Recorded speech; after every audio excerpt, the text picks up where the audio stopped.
Famous horror writer Stephen King once said, "Fiction is a lie, and good fiction is the truth inside the lie."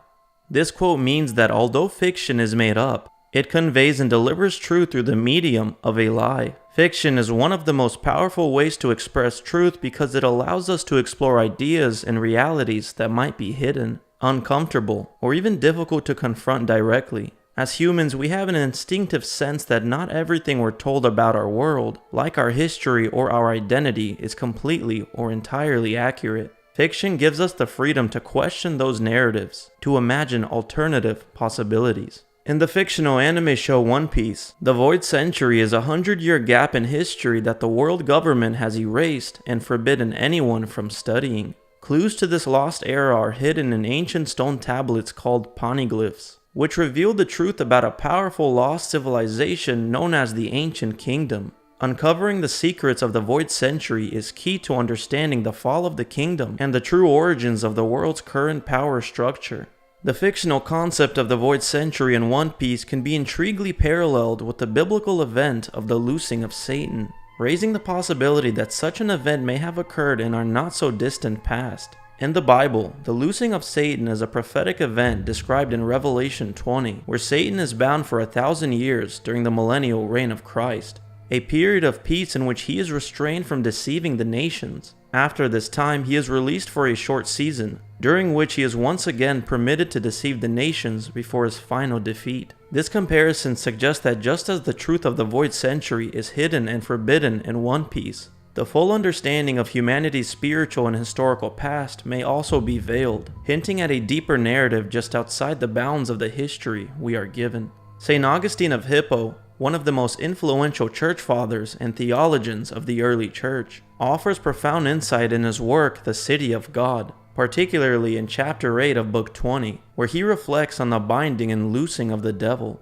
Augustine explains that, at the inception of the church, Satan and his fallen angels were bound, an event marking the beginning of the Christian era. This binding occurred during what could be called the Battle of Armageddon, when Satan and his angels, who had long deceived humanity by masquerading as false gods, were imprisoned for 1,000 years. This divine restraint is seen as the key to the unprecedented spread of Christianity during antiquity. With the forces of deception temporarily removed from the earth, the nations were no longer led astray by the pantheon of false gods, and the true King of Kings, Jesus Christ, was revealed to the world. This period of clarity and divine intervention allowed Christianity to flourish, as humanity, freed from the influence of these dark powers, embraced the light of truth, and the faith rapidly expanded to become the dominant force across the earth at that time. The City of God, book 20, chapter 8, of the binding and loosing of the devil. Now the devil was thus bound not only when the church began, to be more and more widely extended among the nations beyond Judea, but is now and shall be bound till the end of the world, when he is to be loosed, because even now men are, and doubtless to the end of the world shall be, converted to the faith from the unbelief in which he held them. In the same chapter, St. Augustine also indicates that, while the church was living in what he considered the millennial reign of Christ, a time would come when Satan would be loosed for a brief but intense period of 3 years and 6 months. He is not suggesting that this little season would only last 3.5 years, but rather that during this time, Satan would unleash his full fury for the duration, 3.5 years of unrestrained rage, with his fallen angels at his side, deceiving the nations and sowing chaos across the earth. City of God, book 20, chapter 8, of the binding and loosing of the devil. But when the short time comes, he shall be loosed, for he shall rage with the whole force of himself and his angels for 3 years and 6 months. For these 3.5 years, Satan would work through his ministers to radically disrupt the established world. One of his key tactics would be distorting history by stretching out the timeline, obscuring the true sequence of events. By manipulating the historical record, he would blur the line of the timeline, creating confusion about the events that transpired during this period. This would include the destruction of cities and structures, such as the devastating fires in major cities across the world, and the bizarre, often contradictory narratives about their origins.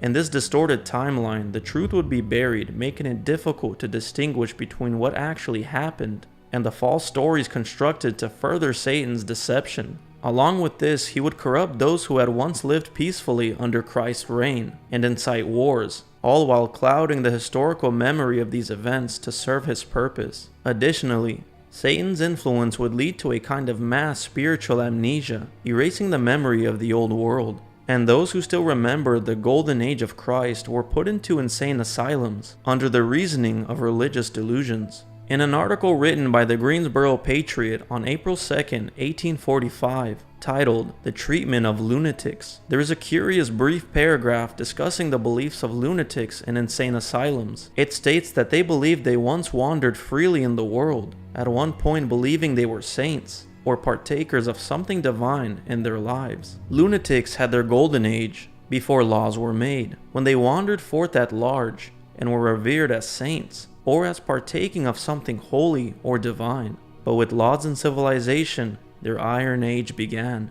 This period would give rise to a new generation of orphans, born out of the devastation of the old world, who would inherit a world reshaped by deception, with a new narrative and history crafted by Satan's lies. The day of his loosing would have also potentially caused natural disasters, like mass earthquakes across the world, potentially causing many old world buildings to sink below ground level, and cosmic anomalies in the skies such as the Carrington event, which was one of the largest solar storms ever recorded in history, that supposedly occurred in September 1859. The Baltimore American and Commercial Advertiser reported on this event and stated that those who happened to be out late on Thursday night had an opportunity of witnessing another magnificent display of the auroral lights. This phenomena was very similar to the display on Sunday night, though at times the light was, if possible, more brilliant, and the prismatic hues more varied and gorgeous.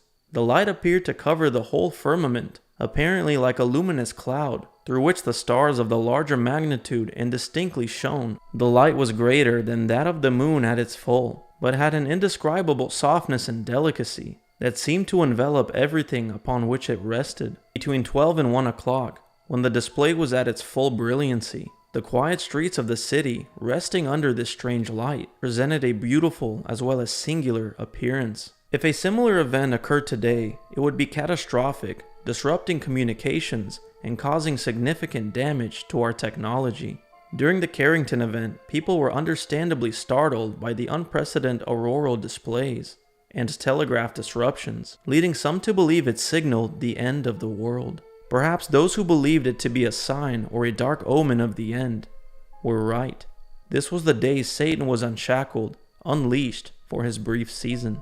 I hope you guys enjoyed the video. Thank you so much for your patience. I have been very busy with work, and so it's been kind of tough finding time and energy to make videos. But I truly do miss and love talking about these topics and even discussing it with you guys and getting insight. It brings the Bible to life and gets us thinking about where we are, who we are, what we are. I would love to know your guys' honest thoughts or further speculations on this idea, when Satan was loosed, what it looked like, if we have any further evidence for it. If you enjoyed this video and would like to support this channel, I do have a Patreon. Patreon and the content on Patreon is actually free to join for anyone. Sometimes I post articles here and there and other short form content. I also did recently publish a book on Amazon called Soul in the Belly. If you want to check out the book, you can read the preface on Amazon to see what it's about. The link for both of those will be in the bio. Again, thank you so much for watching. Please like, share, subscribe, and comment your thoughts. Thank you. Till next time.